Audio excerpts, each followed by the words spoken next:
Bonjour à tous et bienvenue. Je suis Pascal Bovery de la CCI Lyon Métropole, Saint-Étienne-Roanne.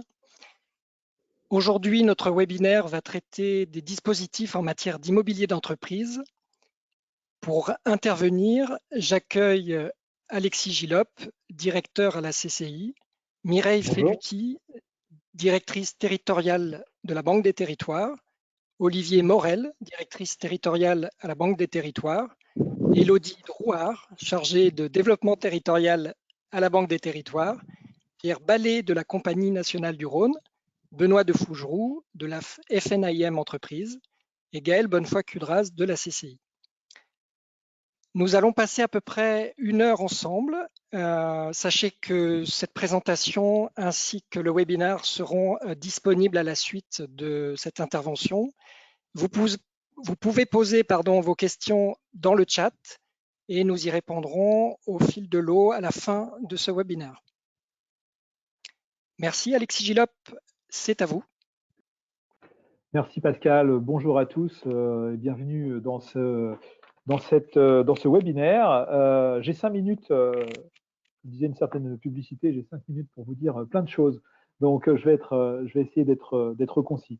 Alors on va reparler un petit peu de la CCI, des dispositifs qui ont été mis en place par notre institution, mais également de la façon dont nous animons différentes choses. Donc, je voudrais d'abord vous parler du dispositif CARE, qui a comme historique, comme vous le savez peut-être, la crise sanitaire que nous traversons. Nous avons, lors du premier confinement, lancé une vague campagne de sensibilisation et d'information auprès des entreprises de notre territoire. Pour mémoire, en 2 mois, ce sont 40 000 entreprises qui ont été, chefs d'entreprise différents qui ont été contactés. Sur cette base-là, nous avons décidé d'engager une vaste coordination avec nos partenaires de premier rang du développement économique, que sont évidemment les syndicats patronaux MEDEF, CPME, mais également les métropoles de Lyon et de Saint-Étienne, la région bien sûr, afin de coordonner nos efforts à travers un programme qui s'appelle CARE, pour Collectif d'assistance au redémarrage des entreprises, qui a donc été mis en place au mois de mai dernier, avec un premier pilier qui est évidemment une plateforme web, solutioncare.fr, qui se veut un guichet de simplification de la prise de contact et des démarches des chefs d'entreprise dans le cadre de leurs efforts pour survivre et surmonter la crise. Un deuxième pilier qui est l'accueil physique, qui a été organisé autant que faire se peut avec le confinement, les couvre-feux et autres dans chacun des locaux de nos partenaires. Un autre pilier qui est un numéro unique d'accueil, et puis un événement que nous avons dû dématérialiser, qui s'appelle l'événement CARE, qui a eu lieu fin septembre, et qui visait là aussi à répondre aux difficultés que les entreprises rencontraient. Donc l'idée, c'est à travers l'animation de ce collectif, qui est soutenu par tous les acteurs du développement économique de la région, de pouvoir apporter des solutions simples, directes et uniques vis-à-vis des chefs d'entreprise et de leurs difficultés. Aujourd'hui, ce dispositif est en train d'être revu puisque les demandes évoluent, la situation des entreprises évolue également, et donc une vaste réflexion a été engagée avec nos partenaires afin de mieux répondre et d'adapter nos réponses aux besoins des entreprises. Donc à ce titre, évidemment, il y a les solutions d'urgence que nous avions envisagées dès le premier confinement, qui aujourd'hui sont, on va dire, sont des questions qui ont été résolues. Je pense notamment aux dispositifs sanitaires à mettre en place pour maintenir l'activité des entreprises. Et nous engageons cette réflexion autour d'un nouvel axe qui est celui de la pérennisation de l'activité.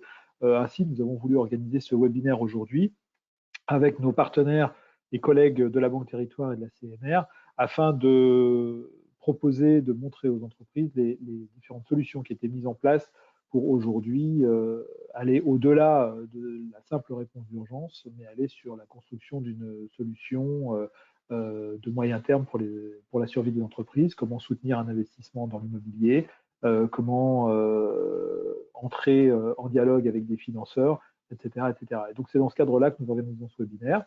Évidemment, la CCI et ses services sont à votre écoute toujours. Vous pouvez donc nous contacter à travers la plateforme CARE et puis également le numéro unique.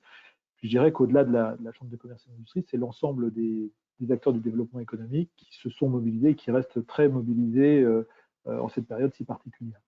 Donc voilà, ce que nous souhaitons aujourd'hui, puisqu'il est encore temps, nous avons encore quelques jours, c'est pour cette nouvelle année, souhaiter aux entreprises de pouvoir non seulement surmonter la crise, mais maintenir évidemment leur activité, leur rentabilité, notamment à travers les solutions qui sont apportées par nos partenaires, régions, métropoles, Banque des territoires, CNR, etc. Je vous souhaite un agréable et surtout instructif séminaire. À bientôt. Merci Alexis. Nous donnons la parole à la Banque des territoires.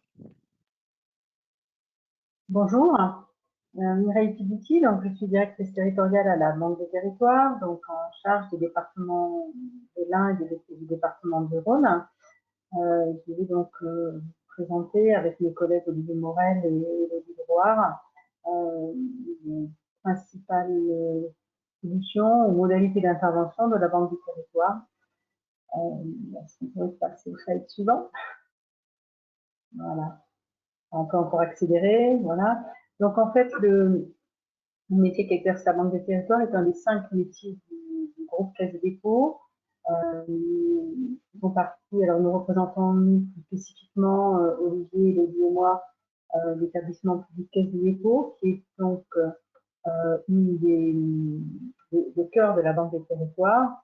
La Banque des territoires étant une marque en fait qui regroupe également d'autres filiales à 100%, que vous connaissez peut-être, CDC Habitat et la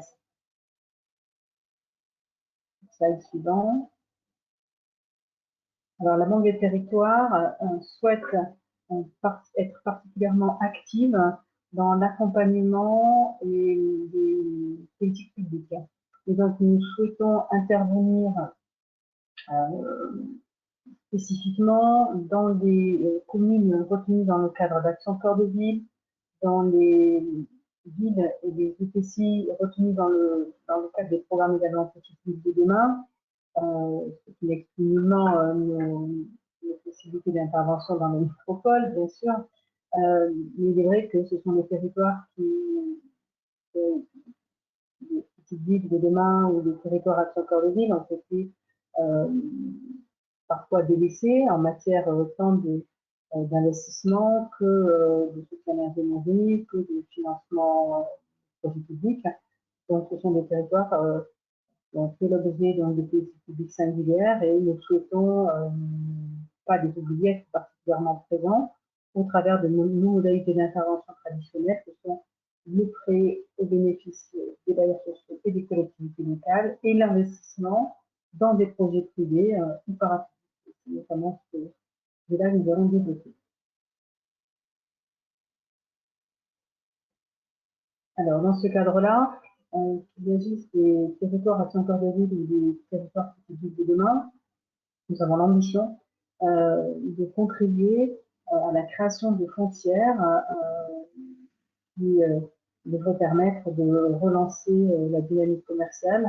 Nous verrons également que sur la métropole, notamment de Lyon, l'idée c'est d'équipes qui travaillent aussi sur ces sujets. Et nous avons la volonté d'accompagner notamment tout ce qui est développement du e-commerce, plus particulièrement dans les territoires à centraliser les petites villes de demain.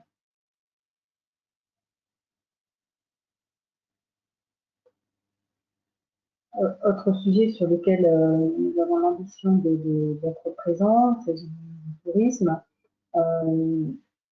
Nous pouvons intervenir notamment en étant investisseurs occupés de partenaires privés pour porter des actifs immobiliers, c'est-à-dire d'hôtels ou d'autres types de projets. Nous pouvons également prendre des participations au capital des sociétés qui peuvent porter des délégations de services publics. Nous sommes particulièrement présents, notamment dans les directions des sociétés de remontée.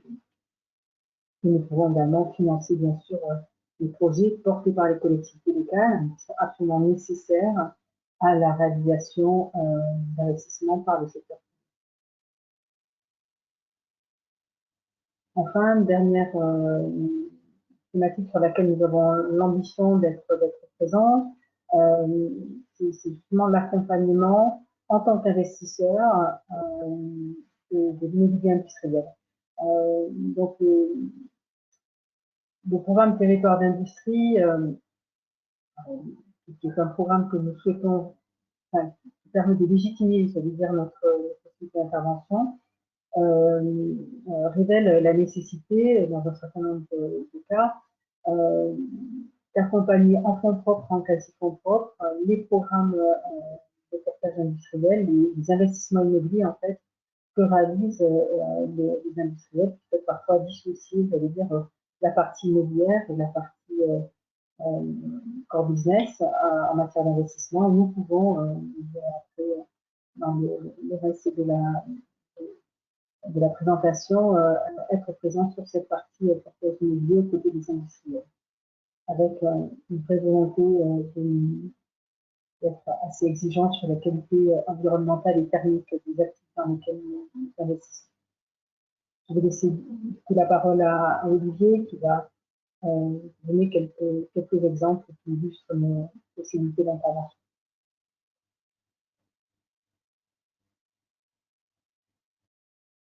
Bonjour à tous, Olivier Morel, donc directeur territorial en charge du périmètre de la métropole de Lyon. Donc pour faire la transition avec l'introduction qui vient d'être faite par Mireille, donc une première illustration des opérations qui peuvent être accompagnées par la Banque des Territoires. Un premier exemple sur la commune de Vénissieux, où on travaille sur la reconversion d'un ancien site industriel Bosch, qui est un site de 11 hectares, sur lequel jusqu'en 2017 était exercée une activité de fabrication de moteurs diesel. C'est un site qui développe un peu plus de 30 000 m² de surface de plancher sur une dizaine de bâtiments et qui présente une constructibilité résiduelle d'environ 30 000 m². C'est un site qu'on a acquis tout récemment auprès de la fondation Bosch dans le cadre d'une société de projet qui a été constituée avec la SERL, que vous connaissez sans doute, qui est la SEM d'aménagement de la métropole de Lyon et du département du Rhône, qui est associée dans cette structure à hauteur de 41%, à nos côtés, à parité, suivi de la Caisse d'épargne Rhône-Alpes, qui est également intervenue autour de table à hauteur de 18%. Donc notre objectif sur ce site, c'est de transformer un site qui jusque-là était un site monopreneur en un véritable campus industriel multi-activités, multipreneur, en y créant un parcours industriel pour accueillir à la fois de la start-up et de l'entreprise de taille intermédiaire. Donc, on vise à terme l'accueil d'une vingtaine d'entreprises et la création entre 1000 et 1200 emplois sur le site, pour en faire un site véritablement vitrine de l'industrie du futur de notre territoire. Donc, on a un investissement programmé sur l'opération qui est d'environ 80 millions d'euros sur une dizaine d'années. Donc, c'est une opération au long cours. C'est un site qui accueille déjà de très belles signatures, de très belles pépites de notre industrie innovante. On a, pour en citer quelques-unes, la société Boostit, qui est un concepteur fabricant de chaudières thermodynamiques à gaz de nouvelle génération. On accueille également sur le site la société Symbio, qui est issue d'un consortium entre Michelin et Faurecia, et qui fabrique des piles à combustible. Et puis, on a une petite entreprise qui s'appelle Adelash, qui conçoit et fabrique des pianos numériques high-tech qui tiennent dans une valise de voyage. Voilà, donc aujourd'hui, on a ces 32 premiers 1000 m² de bâti qui sont quasiment commercialisés à 100%. Et donc, on lance une deuxième tranche, une tranche de développement. On va lancer en construction une dizaine de milliers de mètres carrés de bâtiments neufs sur le site. Voilà, ça c'est ce premier exemple qui va nous occuper encore quelques temps. On a un second exemple qui est un peu différent sur la commune de Saint-Fons, sur le secteur de la vallée de la Chimie, qui est une opération qu'on mène en partenariat avec la SERL toujours, et la mission vallée de la Chimie. Et on va chercher à bâtir une offre clé en main à destination d'entreprises de la clean tech à partir d'installations industrielles qui existent, mais qui ont été délaissées par les industriels en place. Donc on a 2 sites qu'on a identifiés, un site Solvay, sur lequel il pourrait être mis à disposition environ 4000 m² d'ateliers de production et quelques bureaux d'accompagnement pour des entreprises qui seraient en phase de pré-industrialisation. On a également identifié un site qu'occupe aujourd'hui la société Chemone, sur lequel on a des halles industrielles qui sont à viabiliser pour environ un peu plus de 5000 m² et des bureaux qui sont à reconfigurer. Là, cette fois-ci pour des entreprises plutôt en phase d'industrialisation qui auraient besoin d'un fort niveau de recherche et développement. Voilà, un troisième exemple, alors en dehors de mon secteur, cette fois-ci sur la Loire, sur le département de la Loire, où on accompagne une start-up qui s'appelle la société Lactips, dans le cadre de la reconversion en fait d'une ancienne usine d'agroalimentaire qui est située dans un bassin houiller, une opération de réhabilitation-extension sur un peu plus de 4000 m², sous maîtrise d'ouvrage d'une ESCI, dans laquelle on va retrouver la SEM du département de la Loire, la SEM Novim, à 52%, la Caisse des dépôts à 38%, et puis l'entreprise utilisatrice des lieux, l'entreprise Lactips. Voilà, puis je terminerai par un exemple un tout petit peu plus singulier sur le département de l'Ain, le secteur de Mireille, où on a travaillé sur la reconversion d'une friche militaire sur le site des Fromenteaux. C'est un projet qui est porté par anciennement l'IFSTAR, l'université Gustave Eiffel, et on va retrouver un certain nombre de partenaires publics et privés dans cette opération, la Banque des Territoires évidemment, Volvo, les ciments Vicat, Colas, qui ont tous été regroupés au sein d'une société anonyme qui s'appelle Transpolis, et alors ce projet consiste à reconstituer une ville test à l'échelle 1 pour éprouver un certain nombre d'innovations en matière de mobilité urbaine et d'infrastructures intelligentes. Voilà, un peu les 3-4 exemples qu'on voulait, qui permettaient d'illustrer un peu l'intervention de la Banque des Territoires. Si vous avez des questions, on pourra y revenir en fin de séquence. Voilà, je vais laisser la parole à Elodie, qui va, si je n'ai pas pris trop de temps, vous dire 2 mots sur nos modalités précises d'intervention.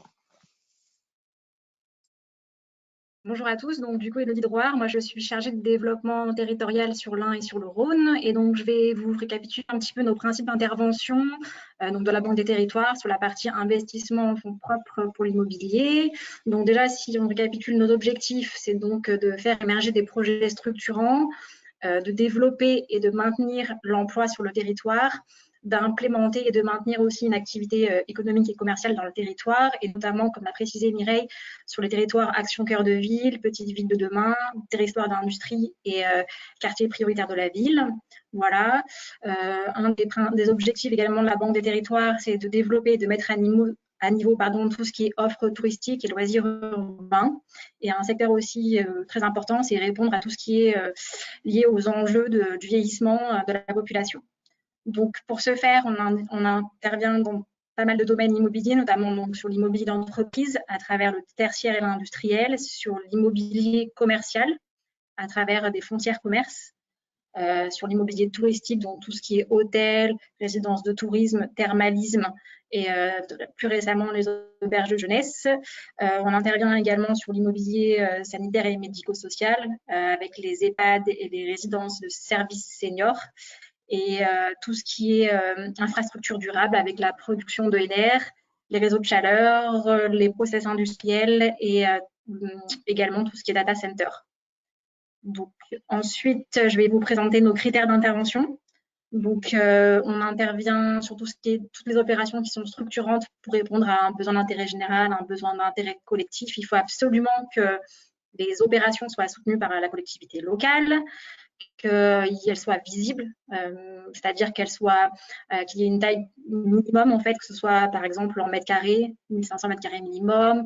Pour les hôtels, un nombre de chambres minimum, on n'intervient pas sur des petits hôtels, mais il faut au minimum 50 chambres, que ce soit une production minimum pour tout ce qui est ENR, donc voilà. Il faut également que l'opération soit viable d'un point de vue économique et financier, qu'elle crée de la valeur, et qu'elle soit aussi, c'est très important, vertueuse, c'est-à-dire qu'il y ait un label ou une certification minimum. C'est très important pour nous. Et ensuite, je vais vous présenter plus en détail nos modalités d'intervention. Donc, pour investir dans les sociétés, on passe par un véhicule d'investissement ad hoc, c'est en général une SCI ou une SAS. La posture de la Banque des Territoires est toujours minoritaire autour de table. Donc, on est en général actionnaire à hauteur de entre 25 et 49%. S'il y a plusieurs minoritaires, on ne peut pas être le plus petit des minoritaires, enfin le plus gros des minoritaires, pardon.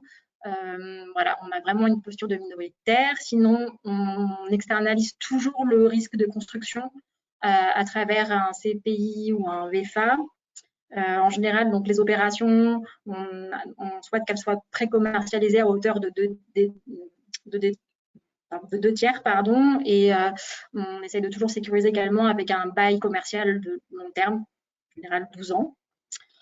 Chaque opération, donc on essaye d'avoir un effet de levier avec de l'emprunt, et donc en général à hauteur de entre 65 et 75% des fonds propres. Voilà, sinon on organise également toujours la liquidité, donc voilà, parce que le but c'est pas de rester toujours dans la structure, et donc en général on est actionnaire on va dire moyen long terme, et notre horizon de sortie c'est aux alentours de 10-12 ans. Donc, pour faire un petit récapitulatif de l'année, on a investi 125 millions de fonds propres en 2020 sur la région Auvergne-Rhône-Alpes. On gère à peu près aujourd'hui 130 lignes d'actifs et de participation. Et voilà, vous allez dessous nos contacts pour nous joindre si vous avez des questions ou des projets à nous soumettre. Merci. Et donc pour la CCI, Gaëlle Bonnefoy-Cudraz.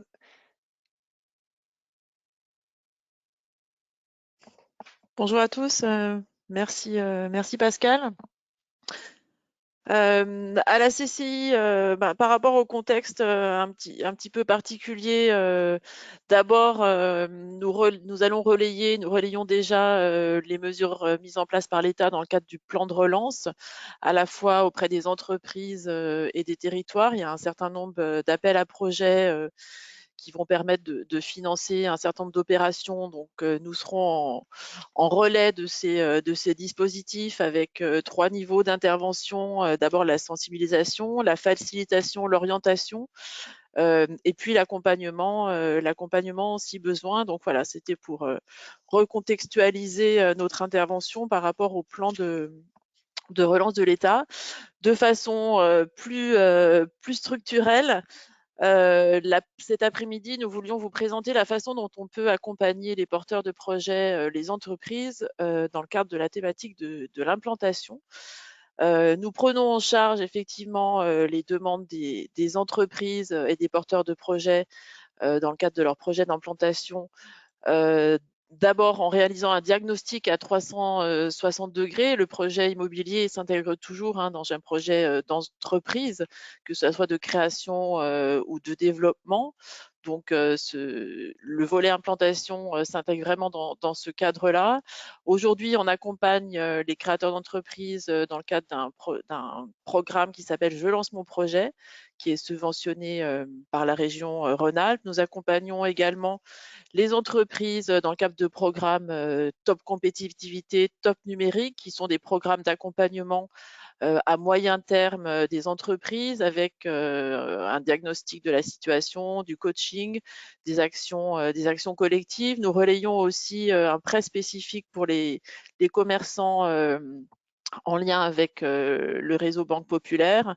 Et puis voilà, nous accompagnons les entreprises dans leur démarche d'aménagement de leurs points de vente pour ce qui est du commerce et dans toutes les pans de l'activité de l'entreprise. Pour ce qui est de la recherche de locaux, nous avons plutôt un rôle d'orientation vers les professionnels de l'immobilier d'entreprise ou de l'immobilier commercial. Donc, nous renvoyons les porteurs de projets vers la FNAIM, vers les agents spécialisés en transactions commerciales lorsqu'il s'agit effectivement de rez-de-chaussée commerciaux, ou vers les collectivités, puisque nous-mêmes à la CCI, nous ne gérons pas de bourse de locaux. On réoriente vraiment les demandes que nous avons auprès des professionnels spécialisés.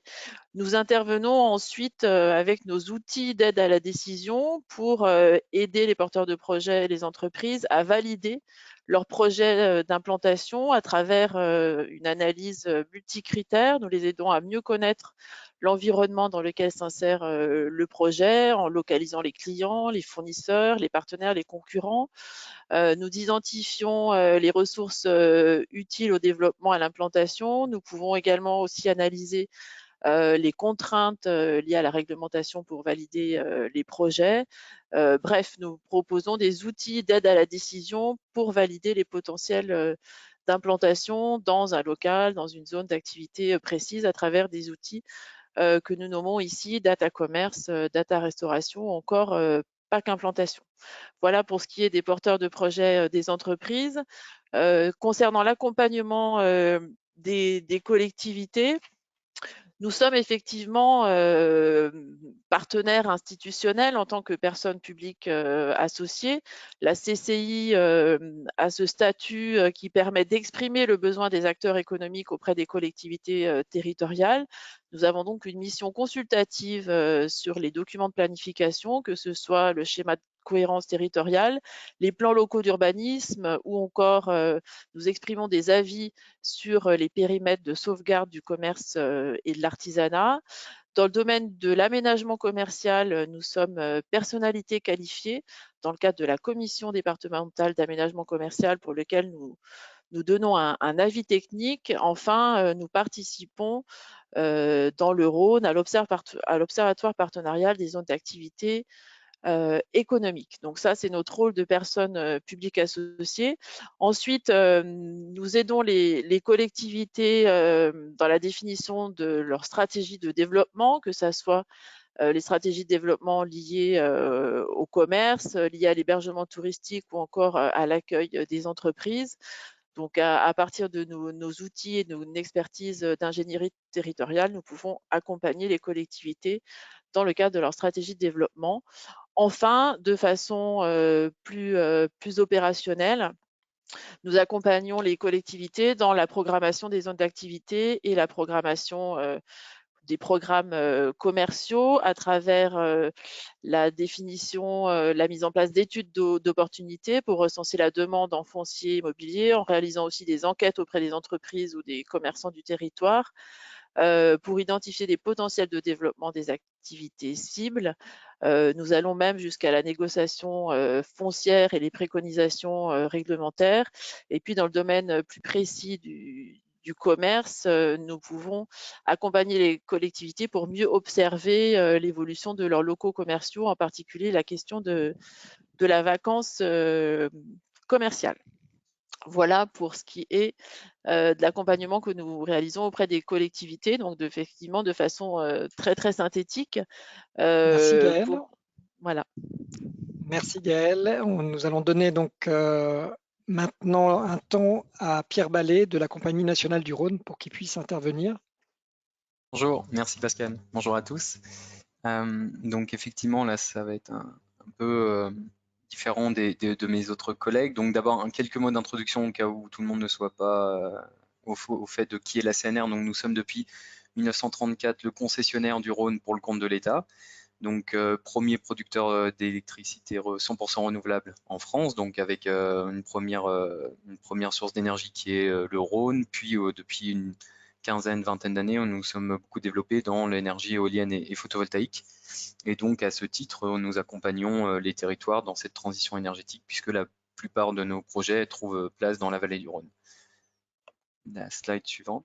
Donc, cette concession s'est construite dès 1934 autour de 3 missions solidaires. La première, c'était exploiter la puissance hydroélectrique du Rhône, donc avec un périmètre qui démarre à la frontière franco-suisse et qui s'arrête à la Méditerranée.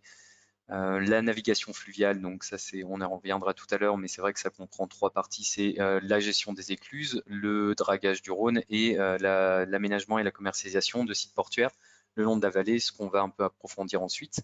Et enfin, le fleuve étant une composante importante d'irrigation du sud de la vallée, donc le Rhône permet l'irrigation d'importantes terres agricoles dans le sud de la vallée du Rhône, donc c'est également une de nos missions.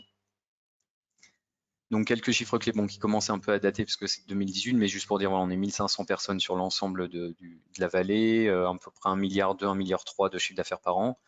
Environ 3000, maintenant on approche des 4000 MW de puissance installée, 11 TW, 12 TW en fonction des années, et 107 millions, voilà, bon après c'est des chiffres un peu particuliers.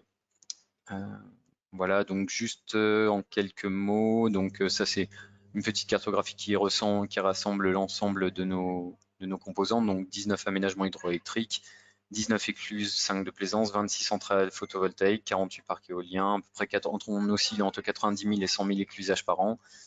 Et ensuite, donc voilà, 22 sites industriels et portuaires, ce qu'on va approfondir, 3 mètres de tirant d'eau garantie, donc ça c'est important pour le volume et la capacité des bateaux qui peuvent être accueillis sur le Rhône, et 330 km de voies navigables, donc ça c'est de l'écluse de Port-Saint-Louis à Fos-sur-Mer jusqu'à Lyon.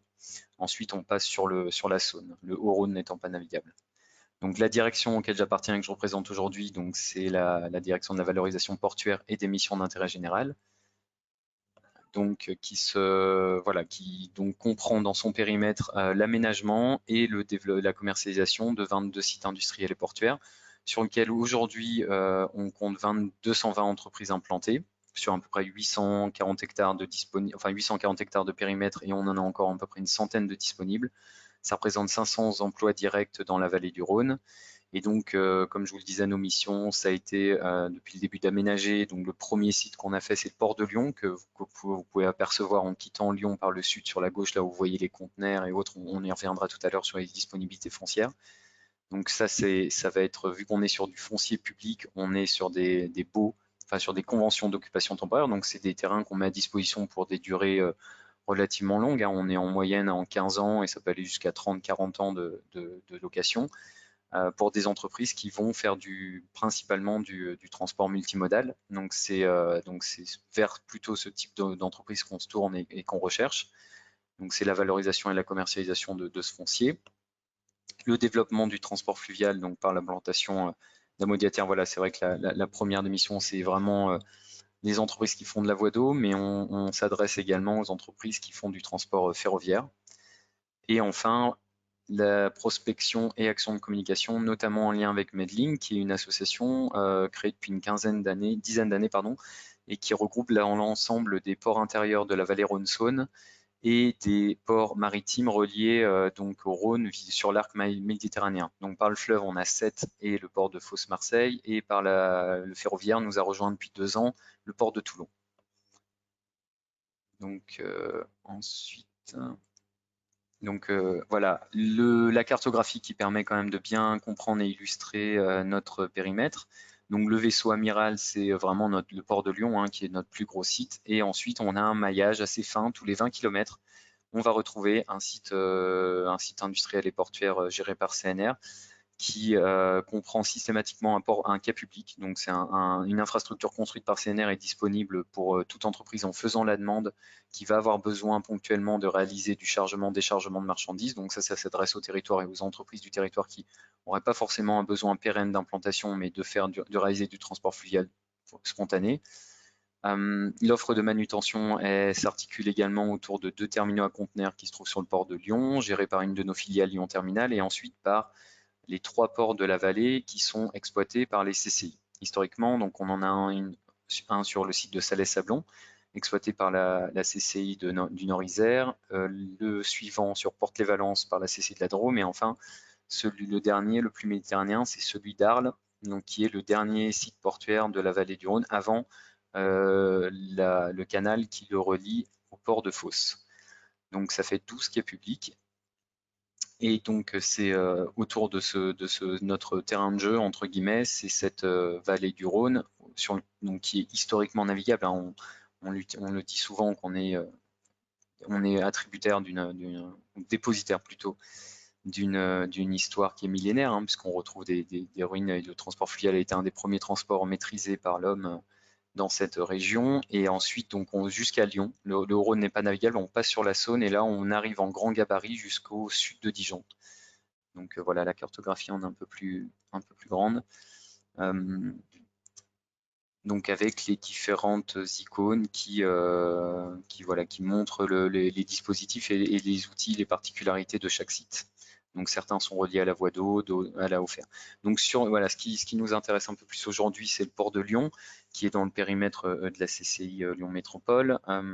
Donc c'est un site à peu près de 140 hectares. Aujourd'hui, les disponibilités foncières, elles sont assez maigres parce que c'est un site qui est très occupé, qui est forcément en tension foncière parce qu'on est au cœur de Lyon, qui intéresse énormément de monde. Pour autant, on a une fin de concession qui est aujourd'hui calée à 2023, qui donc génère chez nous beaucoup d'interrogations et beaucoup de schémas de développement, de dispositifs quand même de réflexion sur certains fonciers occupés historiquement par des entreprises n'utilisant ni la voie d'eau ni le fer. Donc on va avoir dans les années qui arrivent un certain nombre de libérations de fonciers. Je pense notamment au-dessus de la parcelle que vous voyez numérotée en 7, KDI Immobilier, dont le bâtiment est en cours de destruction. Donc ça va être un foncier quand même de 3,5 hectares qui va se libérer dans les mois qui arrivent. Donc qui va permettre petit à petit un renouvellement du port, par contre avec une orientation vraiment cette fois-ci donnée aux entreprises qui utilisent les caractéristiques premières du port, c'est-à-dire le transport fluvial et ferroviaire.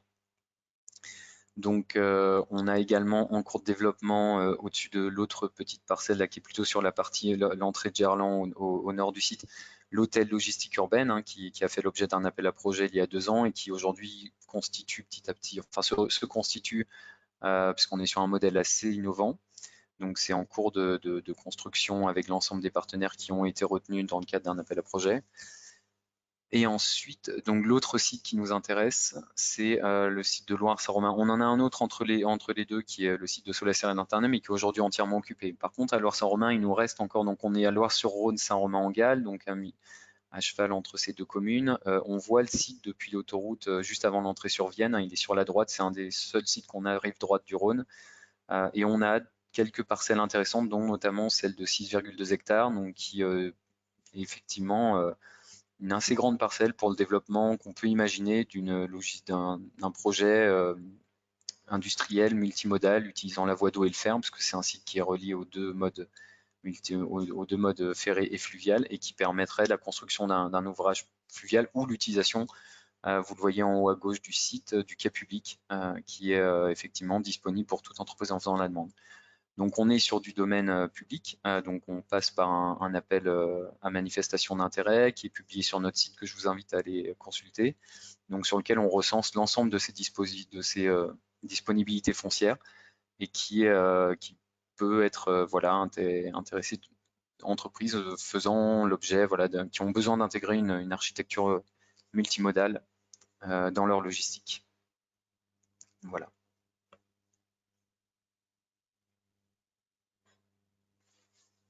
Merci à vous.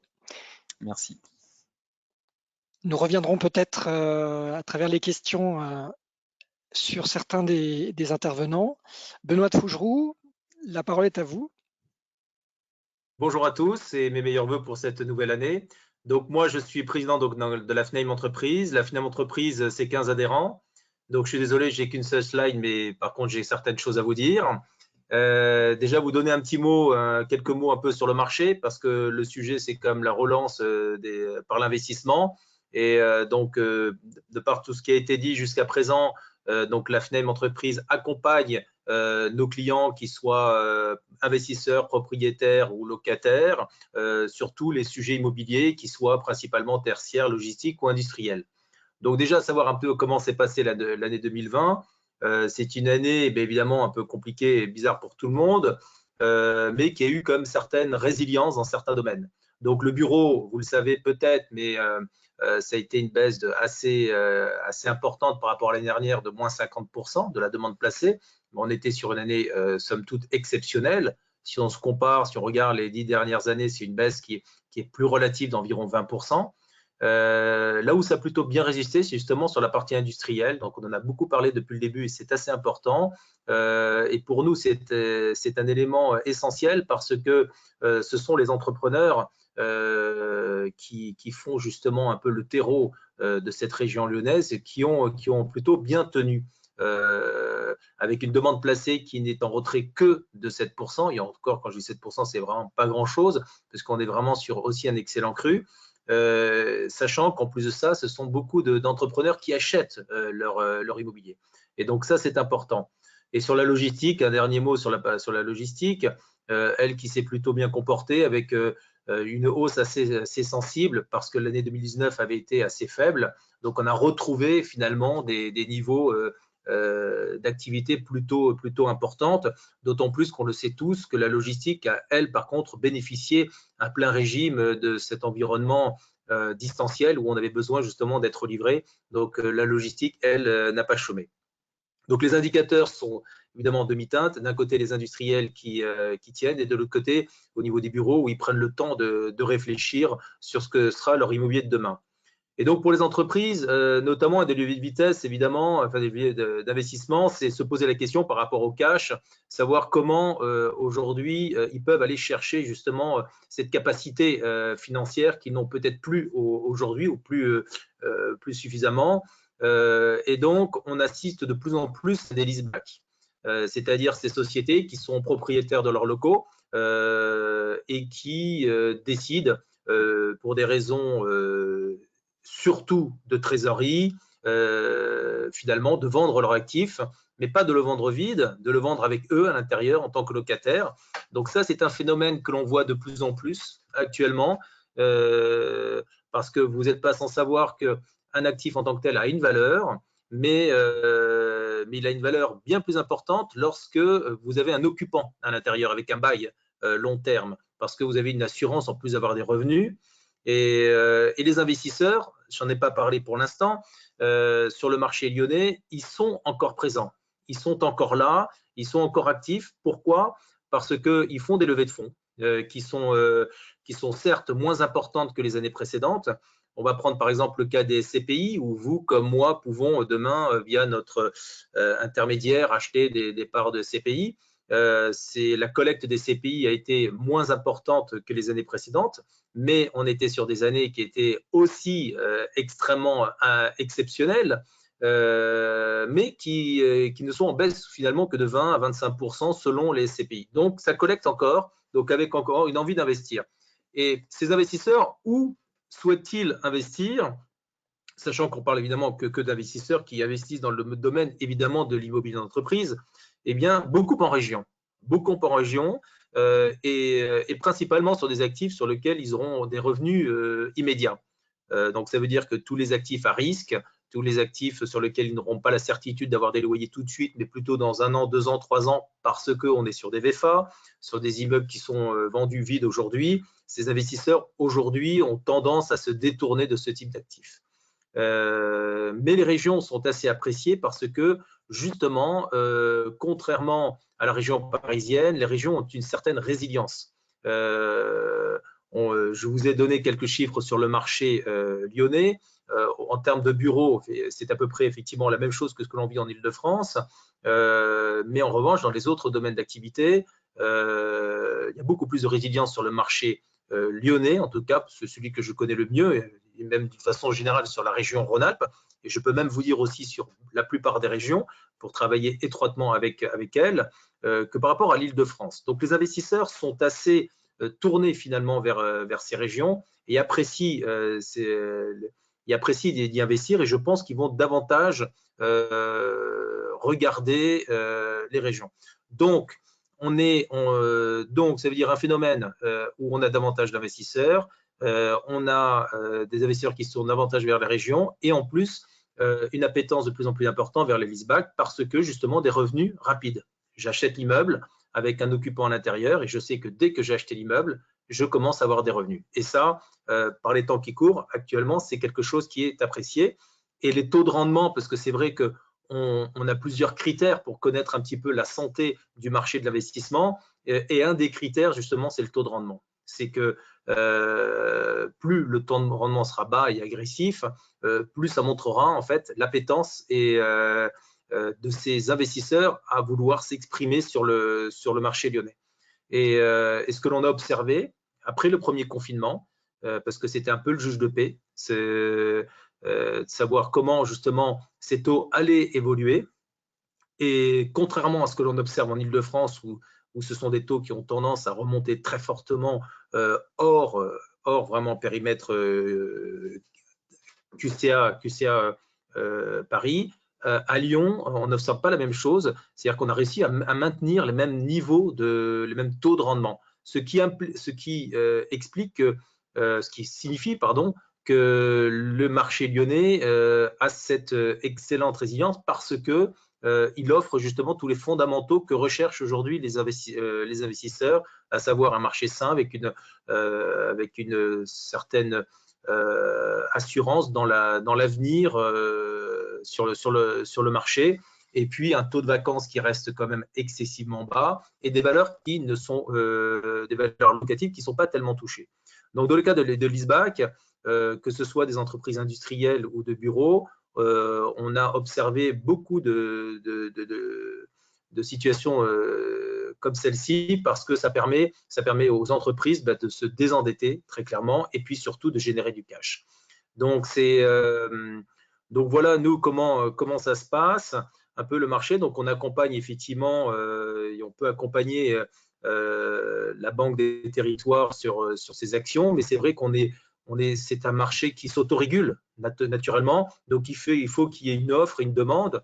Donc j'ai bien écouté ce que disait la Banque des Territoires, notamment dans le développement de friches industrielles ou bien de centres-villes qui sont un petit peu aujourd'hui désertés. Donc ça veut dire redonner en fait de la vie, redonner de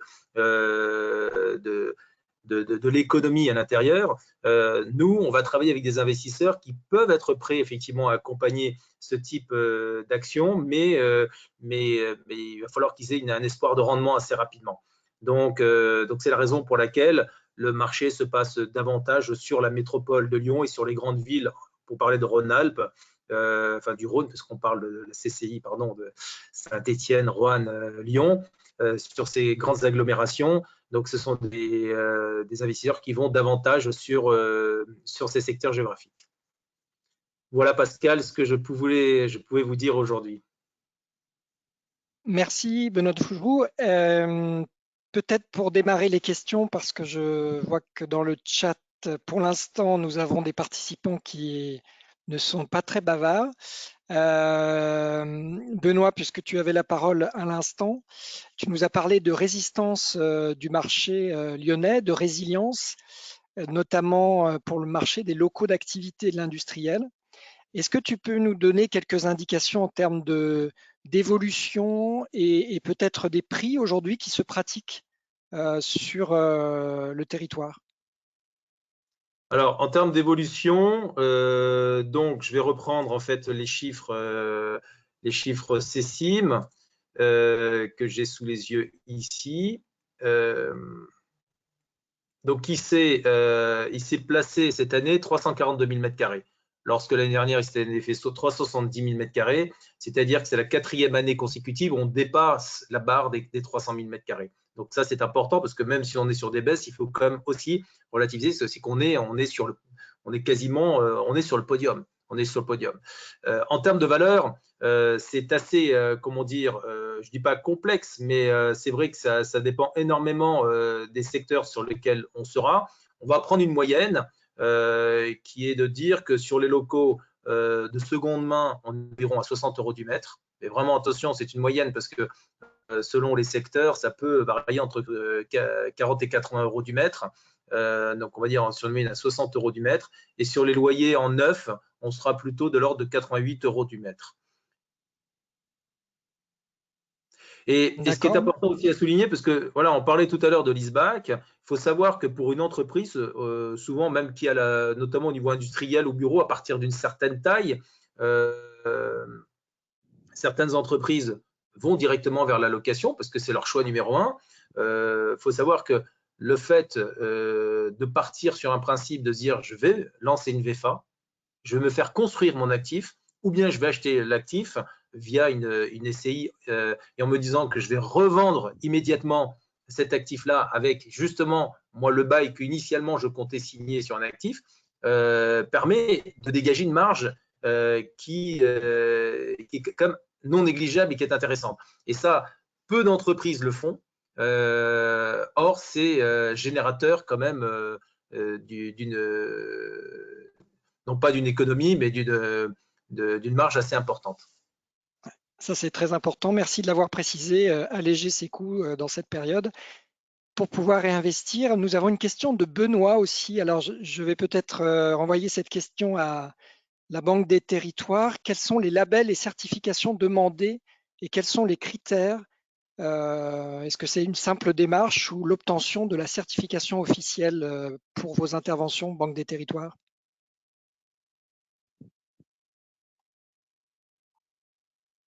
Élodie Drouard ou quelqu'un d'autre? Vas-y, Olivier, vas-y. Olivier Morel. Non, alors effectivement, donc Élodie le précisait, c'est extrêmement important pour nous hein, d'être co-investisseurs sur des opérations extrêmement vertueuses hein, sur le plan environnemental et énergétique. Donc, on est, alors en termes de certification, il y a toutes les certifications et labels qui existent sur le marché, à la fois les labels énergétiques. Voilà, toutes nos opérations sont labellisées dans le cadre de démarches de certification HQE ou d'approche BREEAM à minima sur des niveaux very good, voire excellent. Voilà, donc on est très très exigeant en la matière, y compris sur des sujets de type industriel, même si ça peut être un peu compliqué.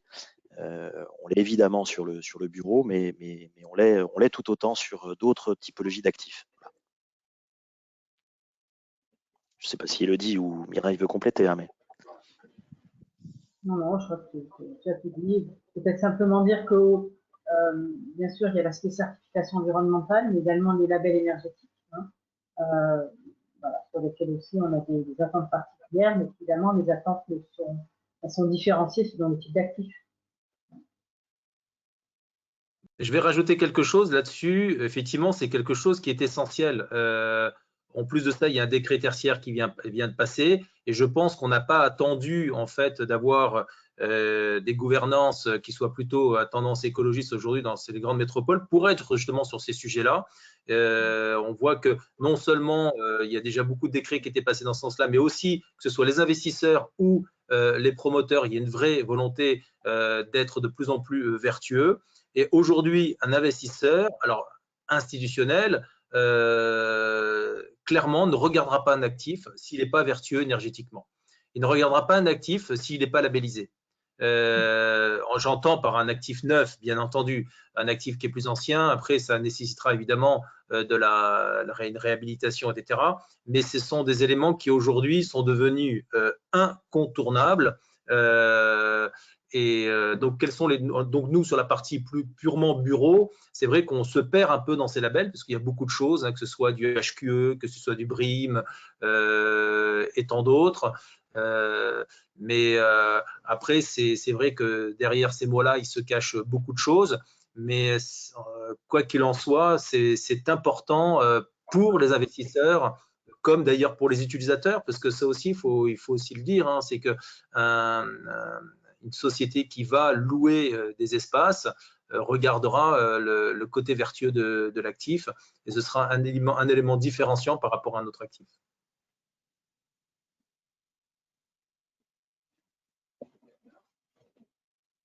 Merci de ces précisions, Benoît. Je consulte les questions. Pour faire patienter peut-être, une question à Pierre Ballet. Vous avez parlé des appels à manifestation d'intérêt de l'échéance de 2023. Vous avez plusieurs parcelles disponibles. Est-ce que c'est compliqué de répondre à un appel à manifestation d'intérêt pour s'installer sur ces parcelles? Non, on va dire, il y a deux, on va différencier deux appels. Sur les terrains du centre de la vallée où globalement il y a assez peu de tension foncière, on va être sur des appels à manifestation d'intérêt qui sont une adaptation de la loi Sapin de 2017 sur l'obligation de transparence des fonciers publics. C'est-à-dire qu'avant le passage de négociation gré à gré, on va avoir une phase de 3 semaines de publication d'un appel à manifestation d'intérêt sur notre site internet. Donc ça se fait, on va dire, a posteriori des négociations et d'un industriel qui nous aurait contacté. Sur les sites où on a une tension foncière, comme le site de Lyon, le port de Lyon, les sites de Solès et Réserve Internet, le site de de Loire-Saint-Romain. On va faire un appel à projet. Donc là, on va effectivement, en partenariat avec les territoires, définir des critères d'éligibilité et laisser une durée un peu plus importante au marché de façon à ce qu'il s'adapte, il perçoit aussi cet appel et il puisse y répondre de façon sérieuse et convenable. Donc on va laisser entre 2 et 3 mois.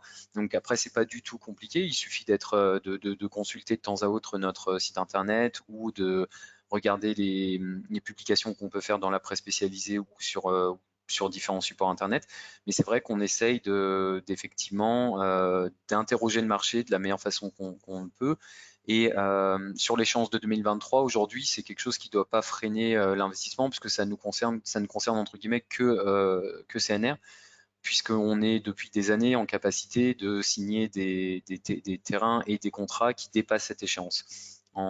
Puisque de toute façon, c'est des terrains qui ont une vocation à rester dans le giron de l'État. On n'est que concessionnaire du Rhône pour le compte de l'État. Donc au final, ce sont des terrains du domaine public qu'on met à disposition d'un client et non pas des terrains qui appartiennent à CNR jusqu'à une échéance de 2023. Et on va de toute façon être prolongé normalement cette année pour une durée de 18 ans, jusqu'en 2041. D'accord, merci. Les porteurs de projets peuvent aussi s'adresser à vous directement?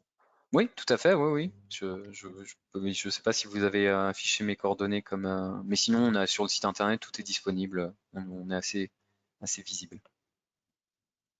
Très bien, merci.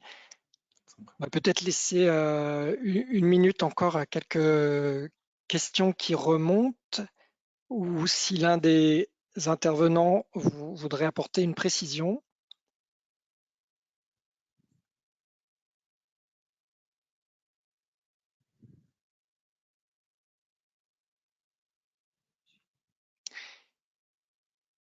Bien, bah écoutez, Peut-être un peu, toujours pour revenir sur ces questions de certification environnementale et de label énergétique, indiquer que sur des projets, notamment des projets industriels, des projets d'hôtels, enfin différents projets sur lesquels on peut travailler, lorsqu'on souhaite vraiment être contacté en amont du projet, et on peut tout à fait, on a absolument l'habitude de faire et de financer d'ailleurs des études qui permettent, lorsque le projet qui nous est proposé ne répond pas à toutes les caractéristiques en termes de certification environnementale ou de label qui sont requises pour que nous puissions le fouiller.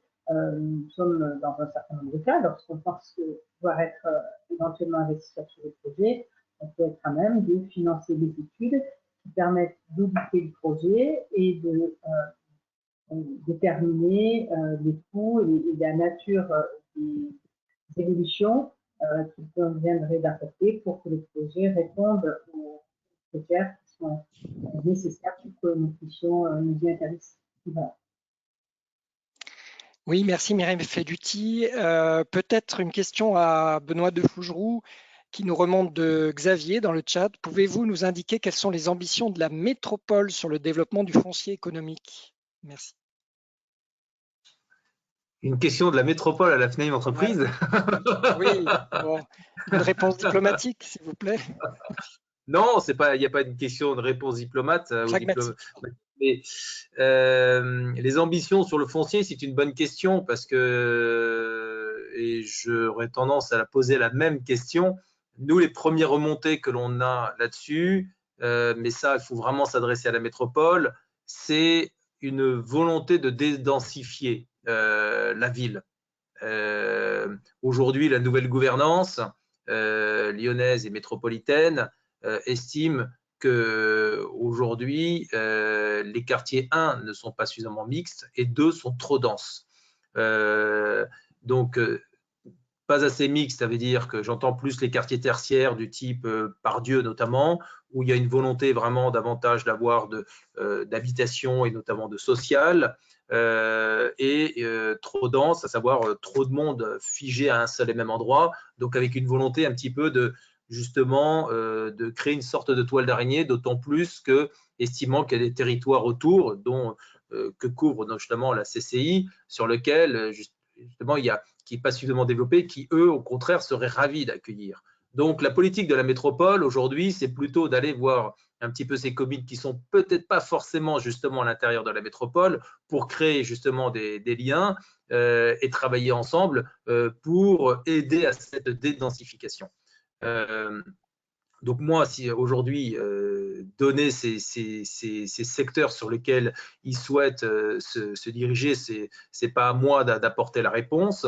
En revanche, ce que je peux dire, c'est que, et ça je pense qu'on est tous d'accord, que ce qui sera essentiel, ce sera tous les modes de déplacement, tous les transports en commun.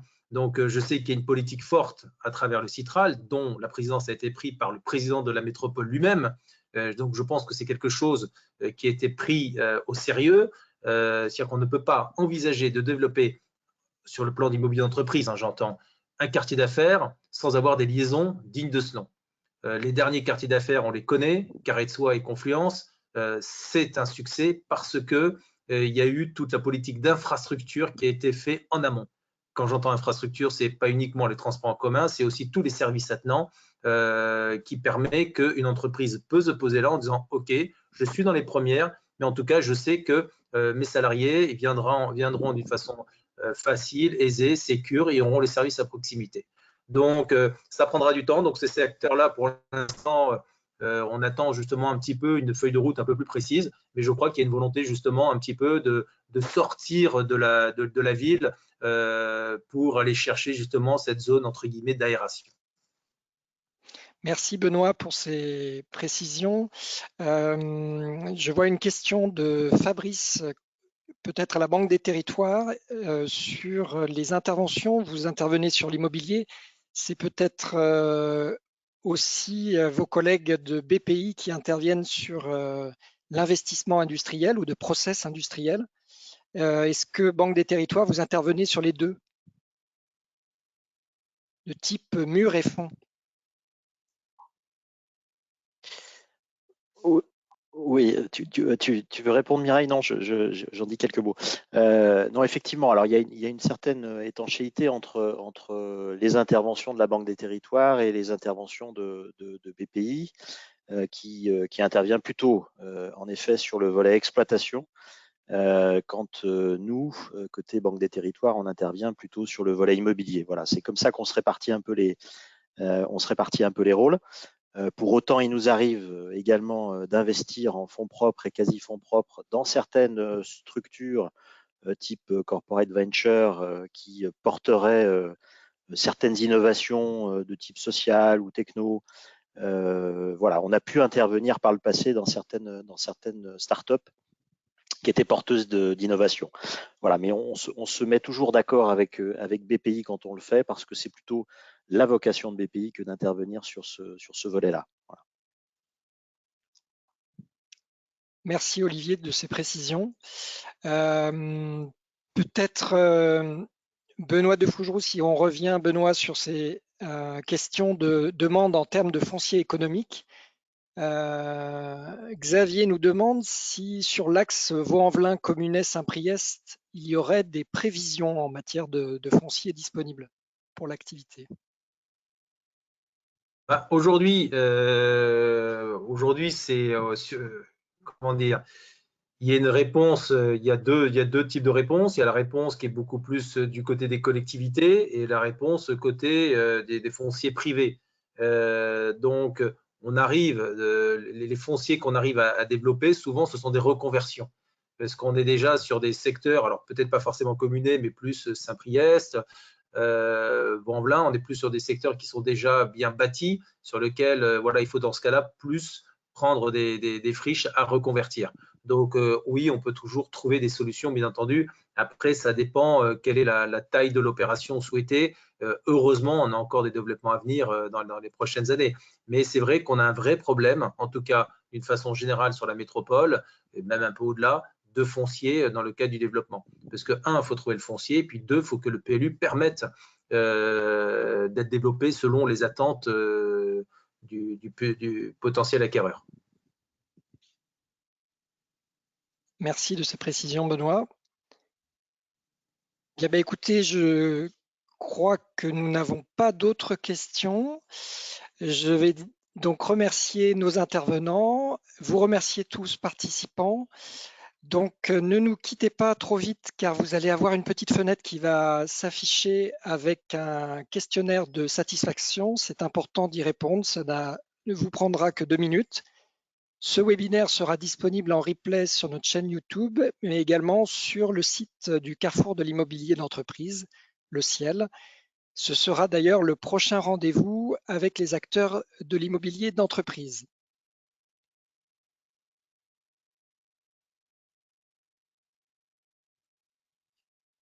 Au revoir à tous.